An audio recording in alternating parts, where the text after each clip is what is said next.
mais depuis l'arrivée du nouveau directeur Jean-Brice Saint-Martin ci la gën a empiré wu parce que moom dafa ñëw lépp loo xamante ni avantage la woon pour liggéeykat yi mu teg ci loxo mu dindi ko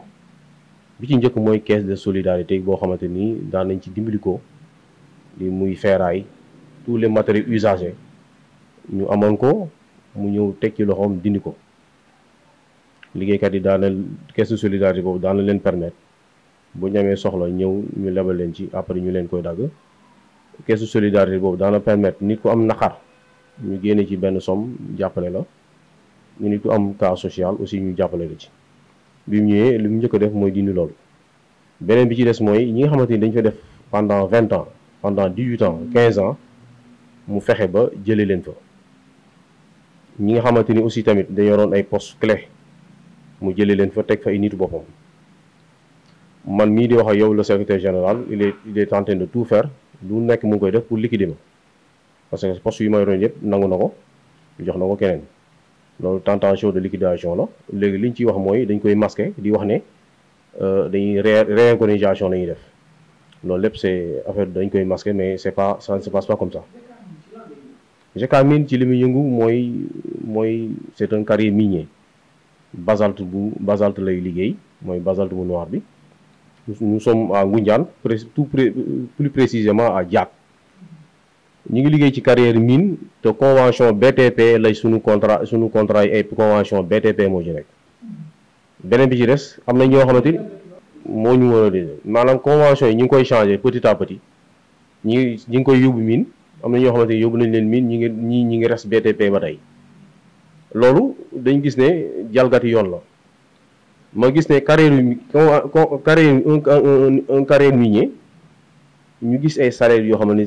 c'est des salaires dérisoires yoo xamante ni jàpp naa ne bu la waroon bulletin de salaire da nga yéemu ci àdduna da nga naan lii mënu nekk avec tous les risques poussière bi les maladies professionnelles lu nekk ak li ñuy jàngoonteel mais am na ay risques yu énormes yoo xamante ni nii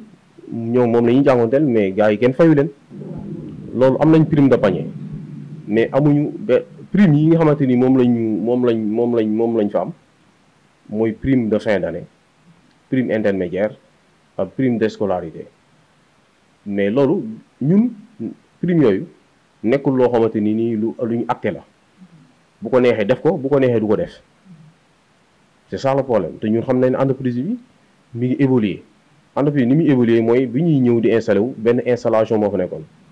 am nañ 3 installations jënd nañ carrière ma Pathé Ndiouk jënd nañ carrière u Bàcc Diop Jamil si amoon na ay part yàlla ko yàlla yërëm yokk leeram part yi nga xamante ni moom la amoon GK Mine jël na part yooyu def na racheté ko maintenant c'est 100% GK Mine kon liggéeykat yi lan moo tax mënuñ ci gis seen bopp il faut que entreprise bu évoluer nit ñi tey foog ñu évoluer je vous dis une chose loo xamante ni mën nañu ko vérifier mooy liggéeykat yi dañuy liggéey pendant 15 ans duñu évoluer amul fenn duñu yéeg dañuy jël koo xamante ni c'est un nouveau ñu privilégié ko au détriment ñi nga xamante def na ki nga xamante am na ancienneté pendant 15 ans léegi nag le nouveau directeur Jean-Brice Saint-Martin bi mu ñëwee moom dafa ñëw équipe boppam lay teg waaw il divise pour mieux régner loolu nag duñ ko may on va tout faire nous allons dañ koy dénoncer fépp pour autorité nekk ñu interpeller ci le président de la République son excellence Bassirou Diomaye Diakhar Faye di interpeller son premier ministre monsieur Ousmane Sonko et interpeller l'inspecteur régional de Thiès di interpeller le sous-préfet de Thiénaba di interpeller le maire de la commune de Ngoundiane monsieur Mbaye Dione ñi ngi interpeller autorité yépp di interpeller aussi sunu central le camarade Mody Guiro secrétaire national de la synthèse et le secrétaire de l'union régionale de Thiès monsieur Mamadou Mbodj et Alpha Ndiaye qui est notre mandataire syndical ñi ngi leen ciy interpeller parce que ñun xeex bi dañ ciy woo ñëpp parce que duñ toog ci ruq bi ñi ngi toll ci presque 270 personnes ou 265 personnes maximum 280 autour ñuy xëy xoof di ko liggéey di fa wàcc sunu àq ak sunu yelleef dañ ko salfaañe li ñuy liggéey kenn respecté wuñu kenn joxuñu cër amul négociation yi nga xamante ñu ngi koy négocier ça fait 1 an 4 mois ñu ngi négocier avec le nouveau directeur mais amul lenn lu ci aboutir ñun nag négociation nag dañoo privilégié le dialogue social négocier nañ ba sonn nag li ñuy def fi ñu toll nii dañuy yuuxu ngir nit ñi ñu wàlluñu il faut que parce que man maay jiite combat bi mais l'ensemble des travailleurs ñoo bokk combat bi di ko xeex man nag comme damaa ne ci bopp bi jiitu ñu bëgg a dag je suis le secrétaire général ñu bëgg a dagg sama bopp damay yuuxu fépp fu ma mën a déggee pour que les autorités je prends en témoin les autorités de ce pays parce que du ma nangu ñu may liquider ñi ci des bu ñu demee dañ leen di faxas ñu jàll. parce que bu fekkee dañ nekk ci convention bu fekkee dañuy liggéey ci un carrière minier ñu def ay convention BTP mooy suñuy àq suñuy yelleef ñu ngi koy salfaañe d'autant plus que moom ñi nga xamante ni ñooy tubaab yi li ñuy gagné c'est des milliards ils font des chiffres d'affaires des milliards mais seen salaire yi ñuy fay mais buñ la présenté suñu bulletin de salaire da ngeen di yëngu loo gis rek am na firnde ñun am nañ on a des preuves yoo xamante ni suñu on a les bulletins de salaire yoo xam ne mën nañu ko montrer à n'importe quelle personne pour que mu vérifier li ñuy wax na dëgg loolu dëgg wala ñu ñëw sur le terrain vérifier ce qui se passe eau potable sax amuñu ko ndox avec la poussière ak tàngaay bi ndox eau potable amuñu ko dañuy obligé di jël ay fuites di ko dem ba croisement Ngoundiane di dem ba Xombol di fa root ay ndox di ko exposer sur la poussière di ko exposer ci soleil bi pour que nit ñi di ko naan te ñoom amuñu comportement am nañ seen réfectoire ils sont bien traités logés nourris véhiculés ñun ñu ngi nekk fii di dund loo xamante ni c'est inadmissible mënu nekk buumu njaam la dafa war a jeex il faut que mu jeex autorités yi ñëw xool li nga xamante ni mooy suñuy àq ak suñuy yelleef ñu def ko heure yi ñuy liggéey on fait 10 heures de temps par jour 8 heures la war a doon même su fekkente ne ñu war a liggéey heure supplémentaire mais y a des limites c'est pas warul nekk lu continuel dañuy liggéey les heures supplémentaires 10 heures et 10 heures de temps yow tu ne te retrouves pas mënoo ci gis sa bopp. 2 heures de temps dinañ def heures supplémentaires yi mais ça c'est insignifiant amul njëriñ même soo dee liggéey 10 heures de temps tu ne te retrouves pas il faut que les autorités nous viennent en aide ñëw jàppale ñu. que bu ñu nekkee foofu ba léegi ñun gisuñu inspecteur di ñëw sur le terrain wala mu envoyé fi di inspecter yooyu gisuñu ko même la caisse de sécurité sociale aussi tamit pareil la fois passée le ministère de l'environnement ñëwoon nañ fa def nañ ma interroger na wax naa leen situation même situation yi ma wax ni moom laa leen wax devant le représentant du directeur ma wax leen ko ñuy dégg te li may wax nii c'est à vérifier nañ ko vérifier li may wax nii su fekkente dañ koy démentir na gars yi wàcc sur le terrain poser la question aux travailleurs. bon am nañu ay plan bi ci njëkk mooy def nañu assemblée générale extraordinaire le samedi 6 avril à la maison des jeunes de Diack convié woon nañ ci presse bi la 2STV aussi invité woon nañ la mairie invité woon nañ le représentant de Pastef Ngoundiane ñu ñëw toog ñu wax leen jaxtu leen suñuy jafe-jafe buñ jógee ci loolu samedi bii 13 dinañ def marche pacifique wax suñu naqar pour autorités yi ñëw wax li nga xamante ni wala ñu indi ay saafara ci suñuy jafe-jafe parce que aussi tamit il faut que nit ñi conscient ni ñun li ñuy xeex lu légitime la comme depuis des années ay at ñi ngi négocier ak tubaab yi ñu téye ñu fi ruq bi di ñu def lu leen neex maintenant il est temps ñu génn ci mbedd mi yuuxu fi ñu war a yuuxu fépp pour nit ñi ñëw jàppale ñu ci li nga xamante ni moom la ñuy xeex waaw. Voilà c'est ça merci waaw merci beaucoup par rapport ak nguur gu bees gi nga xamante ni son excellence monsieur le président Bassirou Diomaye Diakhar Faye ñun ndaw ñëpp am nañ espoir ci moom am nañ yaakaar ci moom ak le président son premier ministre Ousmane Sonko am nañ yaakaar ne ressources yi nga xamante ni moom la ñu wax ne Sénégal am nañ ko jàpp naa ne war nañ ñëw teg ko ci yoon ba liggéeykat yi nga xamante ni ñoo fiy liggéey ñëpp mën cee gis seen bopp population bi nga xamante ni tamit ñoo ciy dund ñu mën cee gis seen bopp. beneen bi ci des mooy population bi sax dañuy sonn parce que li nga xamante mooy les villages environnants poussière bi avec les maladies professionnelles ak nangam sangam maanaam maladies comme lu mel ne ay tuberculose ak yooyu daf leen yomb parce que poussière bi ay Diack ay Mbayeen Diack ay Gandiol ay les villages environnants tuberculose ay yooyu daf leen yomb parce que pollution poussière bi la parce que bu fekkoon am na système d'arrosage boo xamante ni am na fa c'est parce que loolu peut-être mën na ko bañ a am c'est ça le problème li ñu war a dénoncer en tout cas dañuy am nañ courage de dénoncer ko dafa bari waaw. ci wàllu RSE ñi ngi jàppale population Ngoundiane peut-être ci ay postes de santé wala ay forage détails yooyu am na lu ma ci xam loolu waa maire bi ñoo ñooy gën a muy placé pour wax ci mais loolu lépp pour masquer li nga xamante nii pour sëlëmal askan wi pour parce que ñoom li ñuy gagné moo ëpp téeméeri junni yoon li nga xamante ni moom la ñu def ci askan wi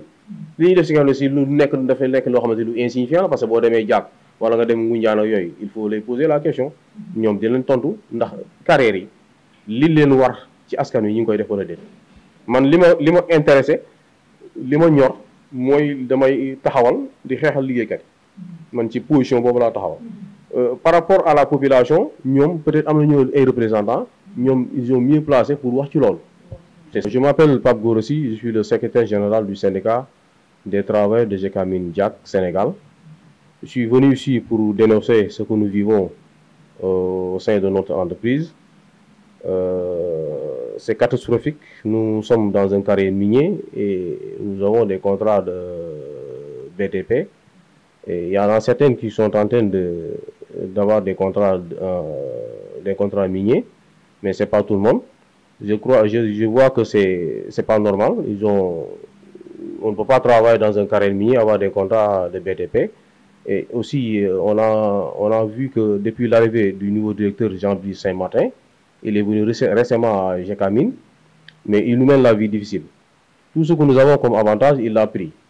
Je veux citer la caisse de solidarité qu'on avait, il l'a pris. Et aussi, il y avait des personnes comme moi qui a fait plus de 18 ans de service. Tous les postes que j'avais occupés, il l'a pris pour me combattre parce que je suis le secrétaire général, je dérange. Pour cela, j'interpelle toutes les autorités de ce pays, je leur prends en témoin qu'il veut me liquider, il veut ma peau, mais je ne vais pas les laisser faire. Je les interpelle sur ça, je les interpelle son Excellence, le président de la République, Bassirou Diomaye Diakhar Faye, j'interpelle son premier ministre, M. Ousmane Sonko,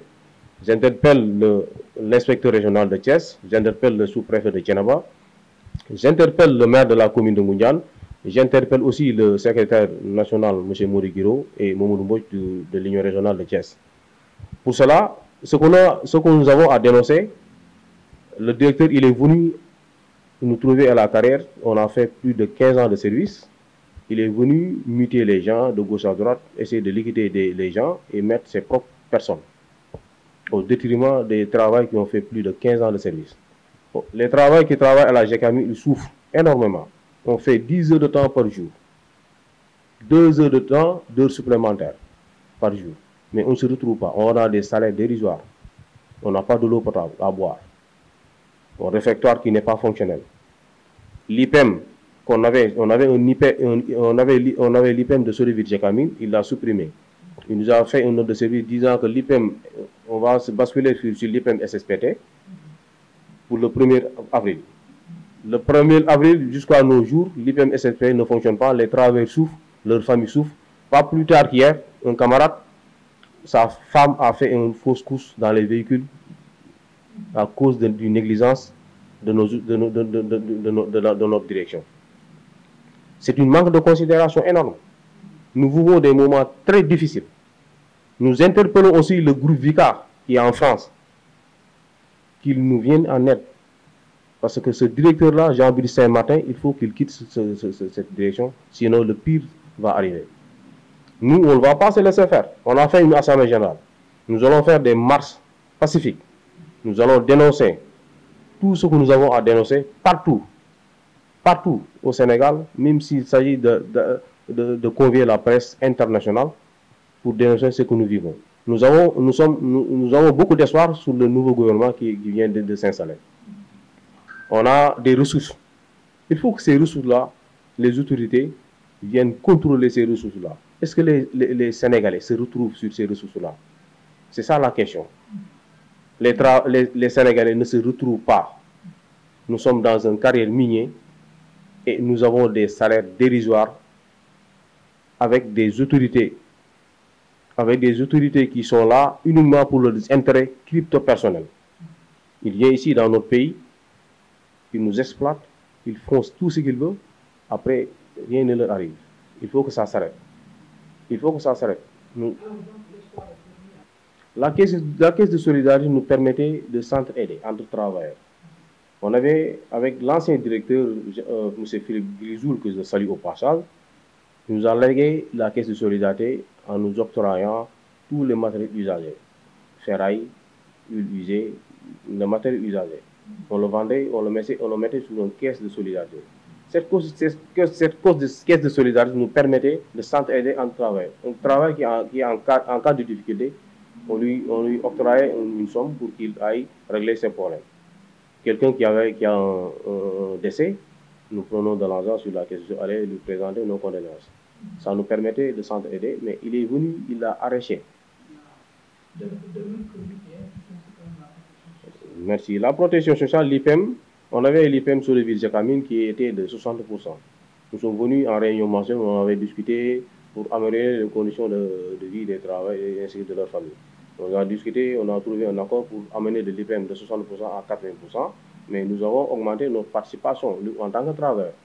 Mais l'IPM devait commencer depuis le 1er avril, avec leur négligence. Le 1er avril jusqu'à nos jours, les travailleurs souffrent et leurs familles souffrent. Ils ne peuvent pas prendre des médicaments ni aller à l'hôpital. Pas plus tard qu'hier, un camarade, sa femme a fait une fausse couche à cause de la négligence. Il n'avait pas d'argent, il n'avait absolument quoi faire pour son évacuation sur les structures sanitaires. Ça, c'est déplorable. Ce qui nous fait le plus mal, c'est le manque de considération de ces Français-là envers les Sénégalais. Pacifique à faire le samedi 13, nous avons convié toute la presse. Ce marche pacifique, nous l'avons demandé pour crier haut et fort pour que les autorités de ce pays nous entendent, aussi que même le groupe VICA qui est en France nous entend pour qu'il amène des solutions par rapport à nos difficultés. Nous avons privilégié le dialogue social, mais ça fait 1 an, 4 mois que nous dialoguons avec la direction